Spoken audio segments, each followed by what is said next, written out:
Yesterday, December 7th, night of Funtarn, a date which will live in infamy, the United States of America was suddenly and deliberately attacked by naval and air forces of the Empire of Japan. The United States was at peace with the nation and, at the solicitation of Japan, was still in conversation with its government and its emperor looking toward the maintenance of peace in the Pacific. Indeed, 1 hour after Japanese air squadrons had commenced bombing in the American island of PAHO, the Japanese ambassador to the United States and his colleague delivered to our Secretary of State a formal reply to a recent American message. And while this reply stated that it seemed useless to continue the existing diplomatic negotiations, it contained no threat or hint of war or of armed attack. It will be recorded that the distance of Hawaii from Japan makes it obvious that the attack was deliberately planned many days or even weeks ago.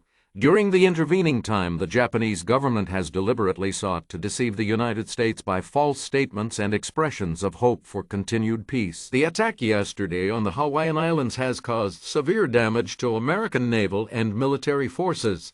I regret to tell you that very many American lives have been lost.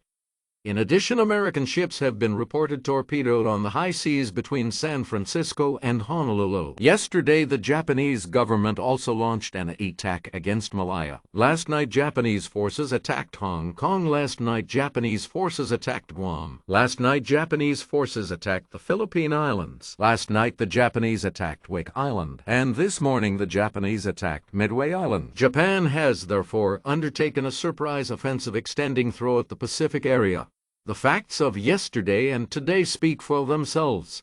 The people of the United States have already formed their opinions and well understand the implications to the very life and safety of our nation. As Commander-in-Chief of the Army and Navy, I have directed that all measures be taken for our defense.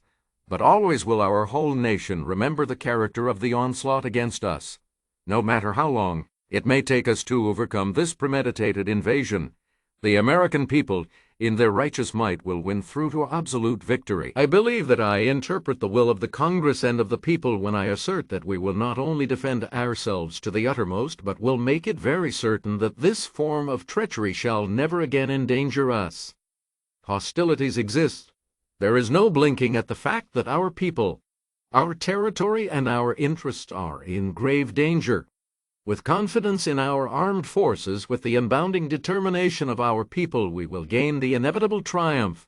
So help us God. I ask that the Congress declare that since the unprovoked and dastardly attack by Japan on Sunday, December 7th, 1941, a state of war has existed between the United States and the Japanese Empire.